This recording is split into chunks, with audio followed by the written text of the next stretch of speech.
जी, तो last video के अंदर हम लोगों ने बात की थी एट्रियल सेप्टेशन की। एट्रिया कैसे राइट और लेफ्ट एट्रिया के अंदर कन्वर्ट होते हैं। अब हम बात करने जा रहे हैं वेंट्रिकल्स कैसे राइट और लेफ्ट वेंट्रिकल के अंदर कन्वर्ट होंगे। इसमें भी हमारे पास डिफरेंट स्टेप्स होंगे जिनको हमने फॉलो करना होगा।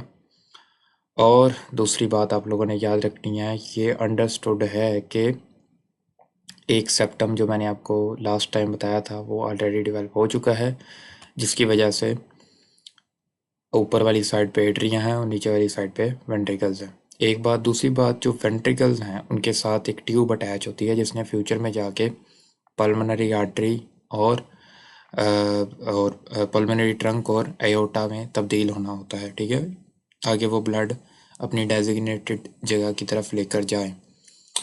अंडरस्टैंड? तो ये बेसिक कंसेप्ट के साथ हम पॉइंट्स को देखेंगे।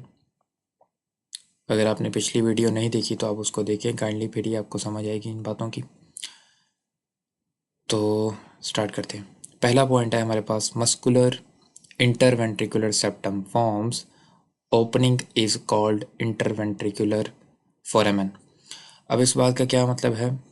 लास्ट टाइम मैंने आपको बताया था कि ये लेट्स सपोज हार्ट ट्यूब है और एक स्टेप मैंने कहा अंडरस्टूड है, वो भी बताएगा कि कैसे वो बना। ये वाला स्टेप कि सेप्टम एक बना जिसने हमें बता दिया कि ऊपर वाली साइड पे क्या है, एट्रियम है, और नीचे वाली साइड पे क्या है, वेंट्रिकल्स है।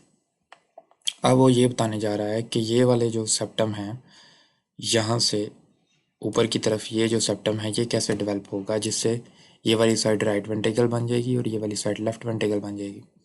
उसका पहला स्टेप वो बता रहा है कि एक सेप्टम बनेगा जिसका नाम उसने रखा है मस्कुलर इंटरवेंट्रिकुलर सेप्टम, जो कि डेवलप होगा। लेकिन क्या होगा कि ये पूरा ऊपर को नहीं आएगा, एक ओपनिंग रह जाएगी जिसका नाम उसने रखा है इंटरवेंट्रिकुलर फोरामेन। इंटरवेंट्रिकुलर सेप्टम और इंटरवेंट्रिकुलर फोरामेन। ठीक है, इंटरवेंट्रिकुलर का मतलब यह है कि वेंट्रिकल्स के दरमियान, फोरामेन मतलब कि सुराख, और ऊपर मस्कुलर इंटरवेंट्रिकुलर सेप्टम इस सेप्टम का नाम है। याद रखना है, इंपॉर्टेंट। ओके, आगे देखते हैं आगे क्या कहता है। Outer pulmonary septum rotate and fuses with muscular ventricular septum to form membranous interventricular septum closing the interventricular foramen. Okay, बिल्कुल कंफ्यूज नहीं होना, बिल्कुल इजी बात है कि मैंने आपको भी बताया है कि इन वेंट्रिकल्स के साथ एक ट्यूब अटैच होगी। ओके, उस ट्यूब ने फ्यूचर में जाके क्या बनना है, अयोटा और पल्मोनरी ट्रंक। ये बात मैंने आपको बताई है। तो लेट्स सपोज यहाँ पे मैं एक ट्यूब बना देता हूँ। ये ले, एक ट्यूब बन गई, ये ट्यूब बन गई। इसने फ्यूचर में जाके ये अगली साइड पे, पीछे एट्रियम रह गए, ये पीछे एट्रियम है, इनकी फिक्र नहीं करनी, इनकी अब हम बात नहीं कर रहे। अगली वाली साइड पे देखें, कुछ इस तरह का स्ट्रक्चर बन जाएगा। ओके, के नीचे वेंट्रिकल्स हैं, वेंट्रिकल के अंदर एक सेप्टम बना हुआ है जिसको हमने मस्कुलर इंटरवेंट्रिकुलर सेप्टम बोला है, लेकिन वो पूरा आके इसके साथ ऐड नहीं हुआ, कुछ जगह बाकी है। और उसके साथ ही एक ट्यूब अटैच है जिसने फ्यूचर में जाके एओर्टा और पल्मोनरी ट्रंक बनना है। अब होगा ये कि ये एक ट्यूब है, इस ट्यूब में से दो ब्लड वेसल्स को बनना है, एक को हम एओर्टा कहेंगे और एक को हम पल्मोनरी ट्रंक कहेंगे। वो कैसे बनेगी कि इनके दरमियान एक सेप्टम बनेगा। लेट्स सपोज ये सेप्टम बना। ओके, ये सीधा सीधा सेप्टम बना, एक साइड पे एओर्टा हो गया और एक साइड पे पल्मोनरी ट्रंक हो गई। ठीक है, तो ये ऐसे ही बिल्कुल बनेगा, लेकिन थोड़ा सा इसके अंदर ये होगा कि ये बिल्कुल स्ट्रेट सेप्टम नहीं बनेगा, बल्कि स्पाइरल किस्म का सेप्टम बनेगा। ठीक है, और क्यों स्पाइरल बनेगा? क्योंकि अगर आप लोग रियल में हार्ट को देखें तो होता ये है कि ये लेट्स सपोज लेफ्ट वेंट्रिकल है और ये राइट वेंट्रिकल है।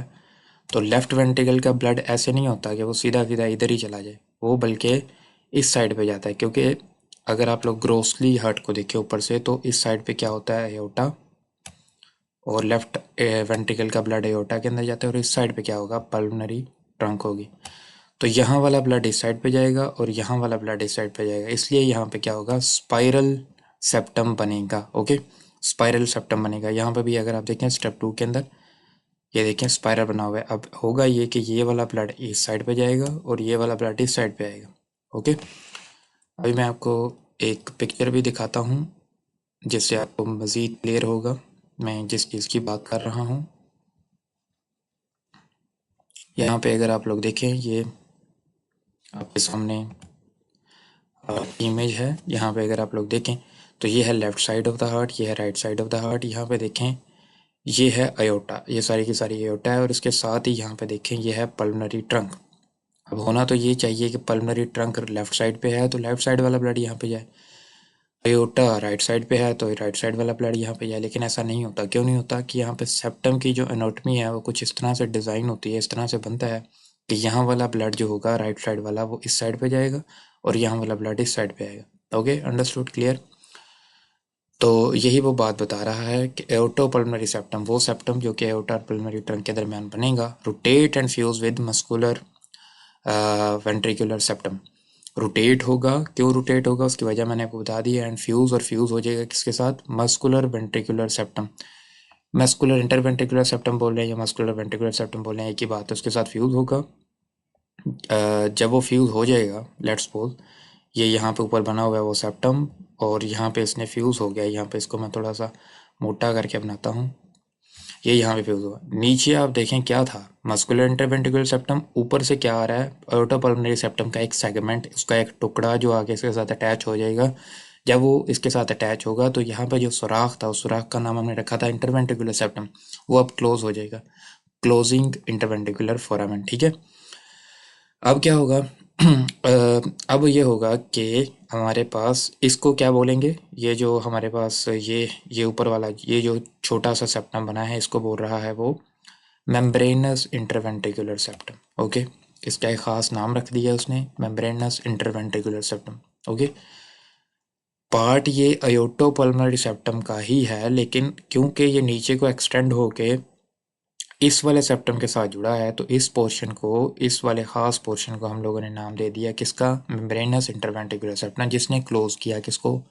इंटरवेंट्रिकुलर फोरामेन को, जो फोरामेन यहाँ पे मौजूद था, क्योंकि हमारे पास मस्कुलर इंटरवेंट्रिकुलर सेप्टम सही तरीके से पूरा यहाँ पे आके नहीं अटैच हुआ था। अंडरस्टैंड, क्लियर, बिल्कुल इजी पीजी। यहाँ पे भी आप अगर डायग्राम्स के अंदर देखें तो बिल्कुल यही आपको समझाने की कोशिश किया है, क्योंकि यहाँ पे थोड़ी सी डायग्राम वेग किस्म की है, इसलिए मैंने आपको यहाँ पे अपनी ड्राइंग से समझाने की कोशिश की है ताकि आपको आसानी से समझ आए। बात एक ही है।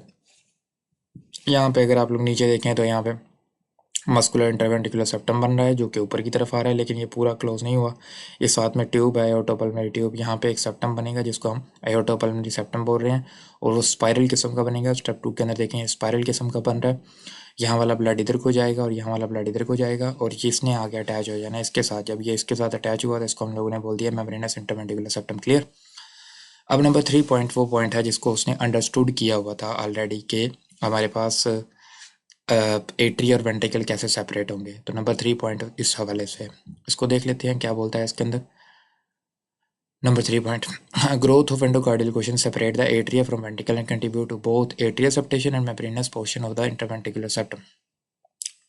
वो कह रहा है कि मैंने आपको पिछले लेक्चर के अंदर ही बता दिया था कि एंडोकार्डियल क्वेश्चंस जो होंगे वो क्या करेंगे, एक ख़ास किस्म के ये स्ट्रक्चर होते हैं जो कि हर ट्यूब के अंदर मौजूद होता है, जो कि एट्रिया को, ये जो चीज़ बनी थी जिसने ऊपर हमें बता दिया था कि ऊपर वाली साइड पे एट्रिया, नीचे वाली साइड पे वेंट्रिकल है, तो ये किधर से बना था? एंडोकार्डियल क्वेश्चन से, जिसने सेपरेट किया था एट्रिया को वेंट्रिकल से। और ये आल्सो कंट्रीब्यूट करता है in both atrial septation and membranous portion of interventricular septum. Okay, membranes portion की तरफ मैंने आपको बताया दो हैं, एक मस्कुलर है नीचे वाला, ये वाला मस्कुलर है, ऊपर से जो आ रहा था वो जो अयोर्टो पल्मोनरी सेप्टम से आ रहा था उसको मेम्ब्रेनस बोला था। मेम्ब्रेनस पोर्शन को बनाने में एंडोकार्डियल क्वेश्चन का रोल होता है, और किसके अंदर होता है? एट्रियल सेप्टेशन के अंदर भी रोल होता है, जो आपने पिछली वीडियो के अंदर देखा कि यहाँ पे आके हमारे पास सेप्टम जो हो गए अटैच हो रहे थे, सेप्टम प्राइमम वगैरह जो हमने पिछली वीडियो के अंदर देखे थे।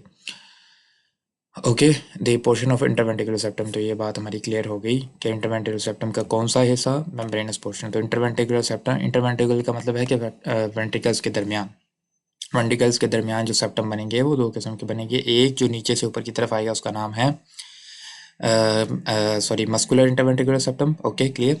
और जो ऊपर से आएगा जो कि अटैच था किसके साथ? अयोर्टो पल्मोनरी सेप्टम के साथ, जिसका नाम हमने क्या रखा? Membranes interventricular septum. और जब ये दोनों फ्यूज हो जाएंगे तो हमारे पास ये कंप्लीट सेप्टम बन जाएगा। ठीक है, जिससे राइट वाला ब्लड राइट साइड पे ही रहेगा और लेफ्ट वाला ब्लड लेफ्ट साइड पे ही रहेगा। क्या हो अगर यहाँ पे अबनॉर्मेलिटी क्रिएट हो जाए, जिसको हम बोलते हैं वेंट्रिकुलर सेप्टल डिफेक्ट।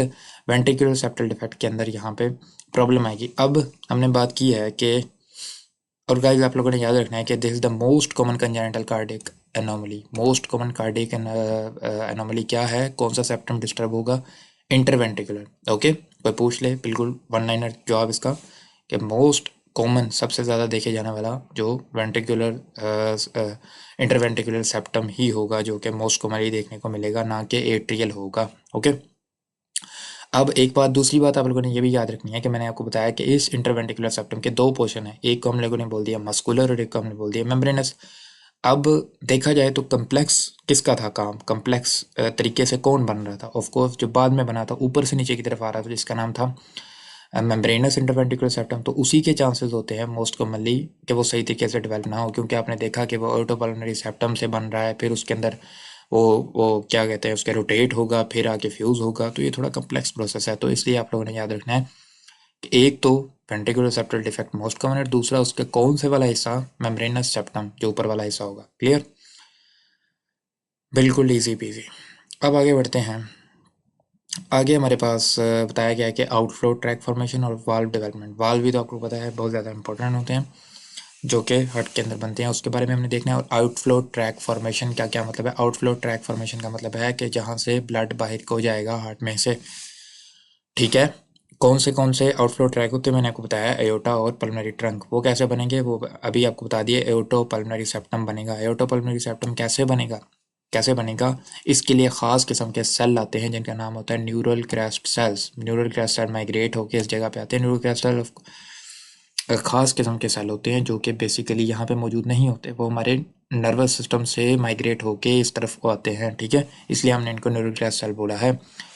तो इनकी माइग्रेशन बड़ी क्रूशल होती है। अगर तो वो सही तरीके से यहाँ पे आ जाएं तभी वो एओर्टा पल्मोनरी सेप्टम बनाएंगे, अगर वो सही तरीके से यहाँ पे नहीं आते तो आयरन होने के चांसेस ज़्यादा हैं जिसकी वजह से एओर्टा पल्मोनरी सेप्टम सही तरीके से नहीं बनेगा। और आगे वो लिखता है कि ये न्यूरल क्लस्टर माइग्रेशन करके कहाँ पे आएंगे, ट्रंकल एंड बल्बार रिजेस के ऊपर। अभी आगे जाके इस कॉन्सेप्ट को मैं आपको मोर क्लियरली बताऊंगा कि जो हार्ट ट्यूब होती है उसका एक पोर्शन होता है जिसको हम बोलते हैं बल्बार रीजन और ट्रंकल रीजन, ठीक है। तो वहाँ पे जाके मैं आपको मज़ीद एक्सप्लेन करूँगा कि न्यूरल क्रिस्टल वहाँ, बल्कि मैं आपको भी दिखा भी देता हूँ, वेट अ मिनट।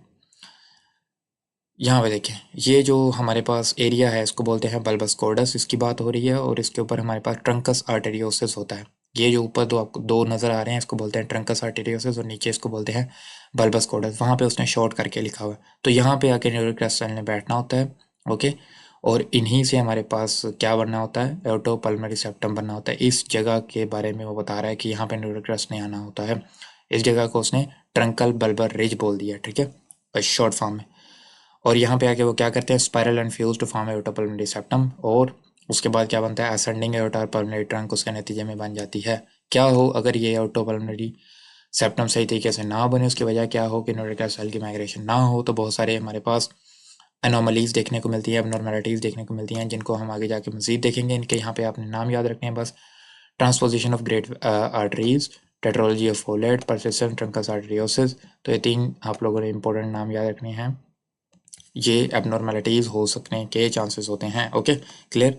उसके बाद हमारे पास आ जाता है वाल्व डेवलपमेंट। वाल्व डेवलपमेंट के अंदर अगर हम लोग देखें तो वाल्व आपको पता है कहाँ कहाँ पे मौजूद होते हैं, एक तो एट्रिया और वेंट्रिकल के दरमियान में दो वाल्व मौजूद होंगे, और एक अयोटा और एक पल्मोनरी ट्रंक के अंदर मौजूद होगा, चार वाल्व होते हैं हार्ट के। तो चारों के चारों हमारे पास कौन बनाता है, न्यूरल क्रिस्टल बनाएंगे या एंडोकार्डियल कुशन बनाएंगे, यही एमसीक्यूज होता है। तो आप लोगों ने याद रखना है चारों को चारों कौन बनाता है, एंडोकार्डियल कुशन बनाता है। एंडोकार्डियल कुशन वो भी बनाता है, और एंडोकार्डियल कुशन हमारे पास क्या बना रहा था, एंडोकार्डियल कुशन हमारे पास ऊपर अयोटो सॉरी एट्रियो वेंट्रिकुलर सेप्टम भी बना रहा था। क्लियर, बहुत सारे काम है एंडोकार्डियल कुशन के, ठीक है, वो आगे जाके हम समराइज करेंगे।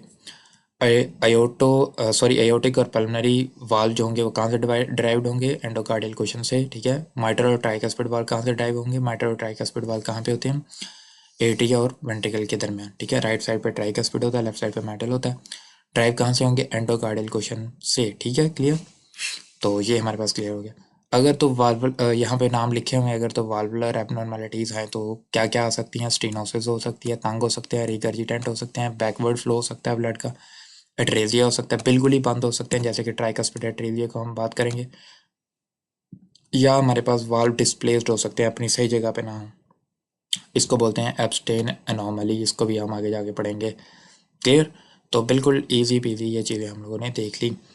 अब हम आगे बढ़ते हैं और आगे हम अपने देखेंगे फीटल सर्कुलेशन को।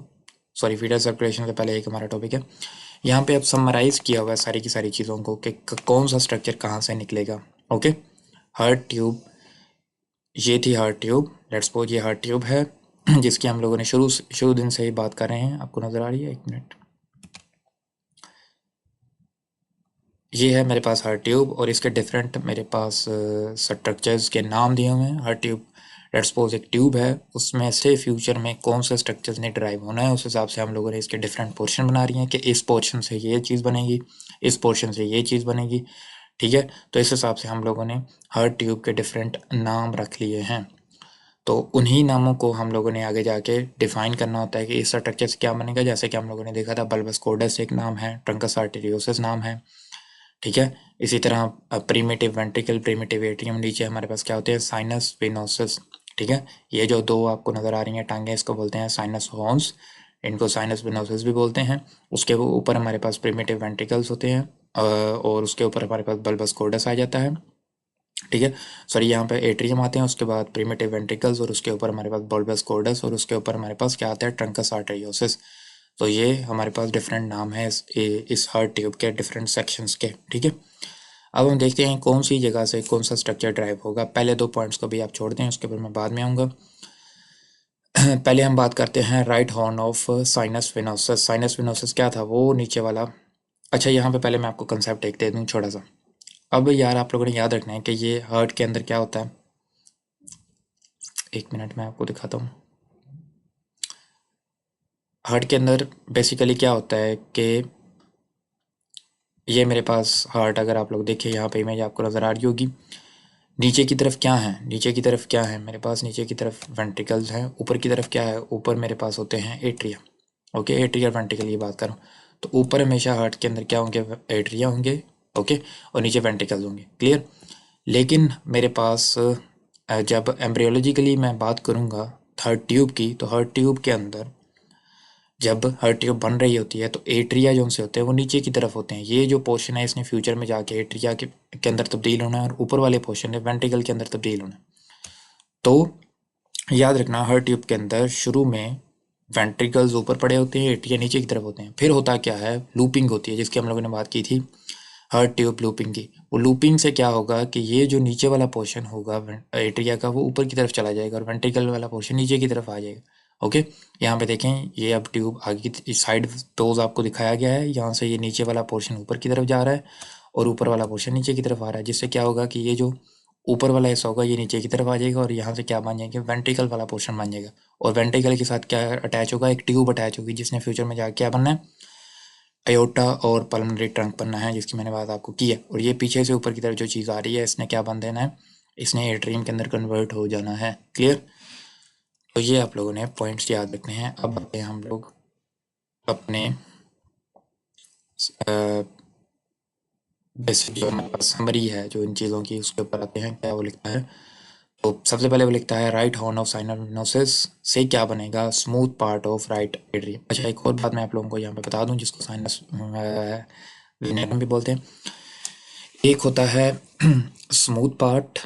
हम लोग जब देखते हैं ना वेंट्रिकल और एट्रियम को, तो हम लोगों ने दो चीज़ों का ख्याल रखना है। एक चीज़ को हम बोलते हैं स्मूथ पार्ट और एक चीज़ को हम बोलते हैं ट्रेबिकुलेटेड पार्ट। ठीक है, ट्रेबिकुलेटेड क्या होता है, मतलब कि अगर आप लोग ग्रोसली हार्ट को देखें तो उसके अंदर दो चीज़ें होती हैं। एक स्मूथ हमारे पास हार्ट देखने को मिलेगा, आपको स्मूथ पोर्शन थोड़ा सा उसका देखने को मिलेगा, और एक हमारे पास ट्रेबिकुलेटेड, मतलब कि वो रफ किस्म का होगा, उसके ऊपर डिफरेंट किस्म के पेपलरी मसल्स हो गए, टेंडन, कोर्डेड टेंडन ही होगी, ये तमाम की तमाम चीज़ें उसके साथ अटैच होंगी, वो रफ सी सरफेस होगी, तो उसको हम लोगों ने क्या बोलना है, ट्रेबिकुलेटेड। और एक होगी बड़ी स्मूथ सी सरफेस होगी थोड़ी सी, उसको हम लोगों ने बोलना है स्मूथ पार्ट। ठीक है, अब हम लोगों ने चार चीज़ें देखनी है। एक तो मैंने बताना है आपको कि वेंट्रिकल कहाँ से निकल रहा है, और एक मैंने आपको बताना है एट्री कहाँ से निकल रहा है। ठीक है, अब एट्री और वेंट्रिकल का भी मैंने आपको बताना है स्मूथ पार्ट कहाँ से निकल रहा है और ट्रेबिकुलेटेड पार्ट कहाँ से निकल रहा है। क्लियर। और उसके बाद हम देखेंगे कि एओर्टा और पल्मोनरी ट्रंक कहाँ से निकल रही है, और एंड पे हम देखेंगे सुपीरियर और इन्फीरियर वेना कवा कहाँ से निकल रही हैं, और ऐसे हमारे पास ये सारा का सारा समराइज हो जाएगा टॉपिक। तो जनाब, right horn of sinus venosus से क्या निकलेगा, smooth part of right atrium बनेगा, जिसको हम साइनस वेनेरम भी बोलते हैं। ओके, अब दोबारा से मैं आपको लेकर जाना चाहूँगा अपनी इसके ऊपर, डायग्राम के ऊपर। इस डायग्राम के अंदर अगर आप लोग को नज़र आ रहा है तो मैंने आपको पहले बताया कि ये नीचे जो दो टांगें आपको नज़र आ रही हैं उसको हम बोलते हैं साइनस हॉर्न, ठीक है। साइनस हॉर्न जो हमारे पास बेसिकली दो हैं, एक राइट है और एक लेफ्ट है, ठीक है। तो वो हमारे पास लिख रहा है कि right horn of sinus venosus से, यानी कि राइट वाली साइड से क्या बनेगा, smooth part of right atrium बनेगा। क्लियर, ना कि लेफ्ट वाली साइड से। लेफ्ट वाली साइड से क्या बनेगा वो मैं अभी आपको बताता हूँ। तो आप लोगों ने याद रखना है कि smooth part of right atrium is formed from right horn of sinus venosus. Okay, अब बड़ा अच्छा ये एमसीक्यू बन सकते हैं, क्योंकि बच्चों को ये लगेगा कि राइट साइड से राइट वाला एटीएम बन जाएगा, लेफ्ट साइड से लेफ्ट वाला एटीएम बन जाएगा। तो ऐसा नहीं होता, राइट हॉर्न से smooth part of right ATM बनेगा, बल्कि जबकि left horn of sinus venosus से क्या बनेगा, कोरोनरी साइनस बनेगा। अगला पॉइंट हमारा क्या है जनाब, अगला पॉइंट है हमारा left horn of sinus venosus से क्या बन रहा है, कोरोनरी साइनस बन रहा है। कोरोनरी साइनस क्या होगा, कोरोनरी साइनस हमारे पास हमारी बॉडी की सबसे बड़ी वेन को कहते हैं, जो कि हमारे पास क्या करती है, हार्ट में से हार्ट के ब्लड को वापस लेकर आती है हमारे एट्रियम के अंदर, राइट एट्रियम के अंदर। ओके, डीऑक्सीजनेटेड ब्लड को, हार्ट को भी तो ऑक्सीजन चाहिए। तो जैसे हमारे पास बॉडी से कौन लेकर आ रहा होता है, सुपीरियर और इन्फीरियर वेना का। तो हार्ट के अपने अंदर जो वेन होती है उसका नाम होता है, सबसे बड़ी वेन का, उसको बोलते हैं कोरोनरी साइनस। और कोरोनरी साइनस का एक और बात आप लोगों ने याद रखनी है, इसके अंदर जो ब्लड होता है मोस्ट डीऑक्सीजनेटेड ब्लड होता है हमारी बॉडी का। क्यों होता है वो मैं आपको बाद में बताऊंगा। खैर चलो मैं आपको इधर ही बता देता हूँ, क्योंकि जो हमारा हार्ट होता है वो मुसलसल वर्क कर रहा होता है। तो हार्ट के जो मसल्स होते हैं उनके अंदर एबिलिटी होती है कि वो मोस्ट ऑफ द ब्लड में से ऑक्सीजन निकालने की कैपेसिटी रखते हैं। तो जब वो मोस्ट ऑफ द ब्लड में से ऑक्सीजन निकालने की कैपेसिटी रखते हैं, तो जो बच जाएगा डीऑक्सीजनेटेड ब्लड होगा, मोस्ट डीऑक्सीजनेटेड ब्लड होगा, जो कि कोरोनरी साइनस में होगा। इसकी मैं आपको डायग्राम भी दिखाऊंगा। अभी आप लोग सिंपली ये समझें कि हार्ट जो है उसको भी तो ऑक्सीजन चाहिए, उसमें से भी तो उसको भी तो न्यूट्रिएंट्स चाहिए। तो आर्टरीज जो होंगी हार्ट की वो इसको न्यूट्रिएंट्स देंगी। तो जब वो गंदा ब्लड होगा, डीऑक्सीजनेटेड ब्लड होगा, उसने वापस भी तो जाना है राइट एट्रियम के अंदर, ताकि दोबारा से उसको लंग्स के अंदर भेजा जाए। तो वो जो वेन होगी उसको हम बोलते हैं कोरोनरी साइनस। ओके, तो लेफ्ट हॉर्न ऑफ साइनस वेनोसा से क्या बनेगा, यही कोरोनरी साइनस बनेगा। क्लियर, आगे है जी primitive pulmonary vein. Primitive pulmonary vein से हमारे पास क्या बनेगा, smooth part of left atrium. Right atrium हम लोगों ने देख लिया कि किधर से बन रहा है, right horn of sinus venosa. Primitive pulmonary vein जो कि हमारे पास क्या बनाएगी, लेफ्ट एट्रियम बनाएगी। क्लियर, राइट एट्रियम कहाँ से बना, साइनस वेनोसा से, और लेफ्ट एट्रियम कहाँ से बना, प्रिमिटिव पल्मोनरी वेन से। क्लियर, आगे है जी मेरे पास प्रिमिटिव एट्रियम क्या बनाएगा, प्रिमिटिव एट्रियम बनाएगा trabeculated part of left and right atrium. Okay, atria sorry, atrium singular को बोलते हैं, एट्रिया प्लूरल को बोलते हैं, सिंगुलर प्लूरल मेरे मिक्स होते रहते हैं। एनी हो, प्रिमिटिव एट्रियम जो है वो क्या बनाएगा, प्रिमिटिव एट्रियम हार्ट ट्यूब का ही एक पोर्शन है। क्लियर, ये कोई अलग से चीज़ नहीं है। यहाँ पे देखें इस पोर्शन को बोल रहा है प्रिमिटिव एट्रियम, को नज़र आ रहा है, ठीक है। तो इस पार्ट को बोल रहा है प्रिमिटिव एट्रियम, तो इसने आगे जाके क्या बना देना है, trabeculated part of left and right atrium. लेकिन स्मूथ पार्ट लेफ्ट का अलग बनेगा और राइट का अलग जगह से बनेगा। क्लियर, आ गया जी एंडोकार्डियल क्वेश्चन। एंडोकार्डियल क्वेश्चन मैंने आपको बताया बहुत ही ज़्यादा इंपॉर्टेंट है। क्या क्या काम करते हैं अभी आप लोग सोचें, क्योंकि हम लोगों ने जितनी चीज़ें मैंने आपको बताई हैं उसमें से आप लोग सोचें कहाँ कहाँ पे एंडोकार्डियल क्वेश्चन का काम आ रहा था। उसके बाद हम लोग इसके ऊपर आते हैं। ओके, एट्रियल सेप्टम के अंदर आ रहा था, बिल्कुल आ रहा था। मेम्ब्रेनस इंटरवेंट्रिकुलर सेप्टम के अंदर आ रहा था, बिल्कुल आ रहा था। एट्रियो वेंट्रिकुलर एंड सेमिलुनर वाल के अंदर आ रहा था, बिल्कुल आ रहा था। ठीक है, तो ये तमाम की तमाम जगहों पे एंडोकार्डियल क्वेश्चन का रोल प्ले हो रहा था। ठीक है, तो चारों वाल, membranes part of interventricular septum और एट्रियल सेप्टम के अंदर एंडोकार्डियल क्वेश्चन का रोल होता है। ठीक है, और एक और मैंने आपको बताया था, वो क्या था कि एओर्टो वेंट्रिकुलर सेप्टम भी वो हमारे पास यही डिफाइन करता है एंडोकार्डियल क्वेश्चन, क्योंकि सेंटर में मौजूद होता है। आगे है जी प्रिमिटिव वेंट्रिकल। प्रिमिटिव वेंट्रिकल हमारे पास क्या बनाता है, trabeculated part of left and right ventricle. Okay, बिल्कुल ईजी है, अभी मैं आपको मजीद इसको आसान तरीके से समझाऊंगा। आगे है जी पल्बस कॉर्डस। पल्बस कॉर्डस क्या बनाता है, स्मूथ पार्ट और outflow track of left and right ventricle. ठीक है, लेफ्ट एंड राइट वेंट्रिकल का ट्रैक कम्प्लेक्स नहीं है। एक चीज़ आपने याद रखनी है, पल्बस कॉर्डस जो कि यहाँ पे होता है ऊपर वाली साइड पे, प्रिमिटिव हार्ट ट्यूब के अंदर ये है बल्बस कॉर्डस यहाँ पे बना हुआ है। इसने फ्यूचर में जाके क्या बनाना है, smooth part of left and right ventricle. आगे है जी ट्रंकस आर्टेरियोसिस। ट्रंकस आर्टेरियोसिस वही स्ट्रक्चर है जिसने आगे जाके क्या बनाना है, असेंडिंग एओर्टा और पल्मोनरी ट्रंक। ये ऊपर आप जो दो कान देख रहे हैं इसको बोलते हैं ट्रंकस आर्टेरियोसिस, ठीक है। ट्रंकस आर्टेरियोसिस ये आगे जाके फ्यूज हो जाएंगे और फिर हमारे पास फ्यूचर में जाके इसने क्या बनाना होता है, अयोटा एंड पल्मोनरी ट्रंक। यहाँ पे देखें ये फ्यूज हो गया और उसके बाद इसके अंदर सेप्टेशन हुई और हमारे पास वेसल्स बन गई। क्लियर? तो इजी, कोई इसके अंदर मुश्किल वाली बात तो नहीं है। अभी मैं आपको थोड़ा सा मज़ीद इसको समराइज़ करने की कोशिश करता हूँ। देखें साइनस विनोसस हमारे पास क्या है, एक राइट साइड है उसकी और एक लेफ्ट साइड है। राइट साइड से क्या बन रहा है, राइट एट्रियम। लेफ्ट साइड से क्या बन रहा है, क्रोनरी साइनस। उसके बाद अब राइट एट्रियम तो हमने बता दिया, लेफ्ट एट्रियम कहाँ से बनेगा, प्रिमिटिव पल्मोनरी वेन से। अब पीछे क्या रह गया, ट्रेबिकुलेटेड पोर्शन रह गया। ट्रेबिकुलेटेड पोर्शन एट्रियम का कौन बना रहा है, प्रिमिटिव एट्रियम बना रहा है। एंडोकार्डियल क्वेश्चन का हम शुरू दिन से देख रहे हैं, उसने हमारे पास सेप्टम भी बनाने हैं, उसने मेरे पास वाल भी बनाने हैं, ठीक है। उसके बाद आ गया प्रिमिटिव वेंट्रिकल। प्रिमिटिव वेंट्रिकल क्या बनाएगा, जिस तरह प्रिमिटिव एट्रियम ट्रेबिकुलेटेड एट्रिया बना रहा था, इसी तरह प्रिमिटिव वेंट्रिकल ट्रेबिकुलेटेड वेंट्रिकल बनाने की कोशिश करेगा। क्लियर? और उसके बाद हमारे पास आ जाता है बल्बस कॉर्डस। बल्बस कॉर्डस हमारे पास smooth part of left and right ventricle बनाएगा और ट्रंकस आर्टेरियोसिस असेंडिंग और असेंडिंग एओर्टा पल्मोनरी ट्रंक बनाएगा। बिल्कुल इजी। क्लियर? अब आ जाते हैं हम लोग यहाँ पे सुपीरियर वेना केवा और इंफीरियर वेना केवा के ऊपर। सुपीरियर वेना केवा और इंफीरियर वेना केवा कहाँ से बनेंगी, सुपीरियर वेना केवा और इंफीरियर वेना केवा ने अटैच किसके साथ होना है, पहले आप लोग ये देखें। इन्होंने अटैच होना है राइट एट्रियम के साथ। तो राइट एट्रियम कौन बना रहा था, खासतौर पर स्मूथ पार्ट उसका, वो हमें पता होना चाहिए। हम देखिए smooth part of right atrium कौन बना रहा है, right horn of sinus venosus. Sinus venosus का साइनस विनोसस का राइट हॉर्न, ठीक है। तो राइट हॉर्न किधर है इसका, ये है राइट हॉर्न और इसके साथ ही अटैच होती हैं कार्डिनल वेन्स। कार्डिनल वेन, जब आप बेबी को देखते हैं तो बेबी के अंदर ब्लड वेसल्स का एक जाल बिछा होता है। उन ब्लड वेसल्स ने अटैच किया होता है किसके साथ आके, कार्डिनल वेन के साथ आके। कार्डिनल वेन आगे से अटैच होती है किसके साथ, sinus, right side of sinus venosus के साथ। यहाँ पे देखें, यहाँ से एक वेन्स निकल रही हैं, ये देखें। ये पूरी पिक्चर नहीं बनाई हुई लेकिन मैं चलो यहाँ पे बनाने की कोशिश कर रहा हूँ। तो ये बेबी के साथ, बेबी की ब्लड सर्कुलेशन जो है वो सारी की सारी अटैच होती है इस पोर्शन के साथ। इसको हम बोलते हैं कार्डिनल वेन्स। इन सारी की सारी को, इनके डिफरेंट नाम होते हैं कार्डिनल वेन्स के, जिन्होंने आके अटैच होना होता है यहाँ पे right side of sinus venosus के साथ, जिसको हम right side of sinus horn भी बोलते हैं, ठीक है। तो अब क्या होगा कि ये जो ब्लड वेसल्स हैं इन्होंने फ्यूचर में जाके क्या बनाना है, सुपीरियर वेना केवा जो कि ऊपर से ब्लड लेकर आएगी हेड और नेक से, और इन्फीरियर वेना केवा जो कि नीचे से ब्लड लेकर आएगी पूरी बॉडी से। और यहाँ पे इसके साथ अटैच होगा क्या, क्या अटैच हो जाएगा, राइट एट्रियम, ठीक है। यहाँ पे राइट एट्रियम बन जाएगा। क्लियर? अब ये जो वेसल्स हैं इनको डिफरेंट नाम दिए गए हैं, तो वो नाम हम लोगों ने देखने हैं और उनको हम लोगों ने याद रख लेना है। तो आइए देखते हैं,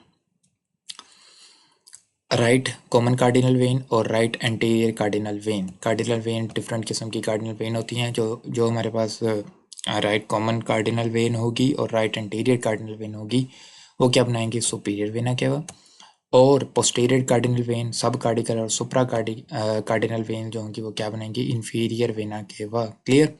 कार्डिनल वेन मैंने आपको बता दिया कि कहाँ पे अटैच हैं, यही कंसेप्ट है इसका। अगर आप लोगों ने मज़ीद देखना हो तो आप लोग गूगल के ऊपर सर्च कर सकते हैं, कार्डिनल वेन के बारे से आपको बता देगा कि बेबी एक बनाया होगा, उसकी सारी की सारी ब्लड वेसल्स आपको दिखाई होंगी। तो वो अल्टीमेटली कहाँ पे आके अटैच हो रही होती हैं, अल्टीमेटली वो साइनस विनोसस के साथ अटैच हो रही होती हैं यहाँ पे करके, ठीक है। क्योंकि इस जगह ने आगे जाके एट्रियम बन जाना है। तो जो इधर वाली ब्लड वेसल्स होंगी ऊपर वाली वो सुपीरियर वेना केवा, जो नीचे वाली ब्लड वेसल्स होंगी, नीचे वाली कार्डिनल वेन होगी, वो इन्फीरियर वेना केवा बना देंगे। क्लियर? तो यही कंसेप्ट है इसका। नेक्स्ट वीडियो के अंदर हम लोग देखेंगे फीटस सर्कुलेशन को। तो आ, हमारे चैनल को सब्सक्राइब करें और ताकि हमें मोटिवेशन मिले, और दूसरा आप लोगों को ये लेक्चर्स जो हैं वो फेसबुक के ऊपर भी मिल रहे हैं और यूट्यूब के ऊपर भी मिल रहे हैं, आप कहीं पे भी इनको देख सकते हैं। और जो भी हमारे पास स्टूडेंट अफोर्ड नहीं कर पा रहा परचेज़ करना, मतलब कि जो डिफरेंट सब्सक्रिप्शन को, तो वो इनसे फ़ायदा उठा सकता है। अगर आप लोग अफोर्ड कर सकते हैं तो काइंडली आप उन्हीं की तरफ मूव करें, बिकॉज यहाँ पे एरर ओमिशंस के चांसेस बहुत ज़्यादा हैं। Thanks a lot.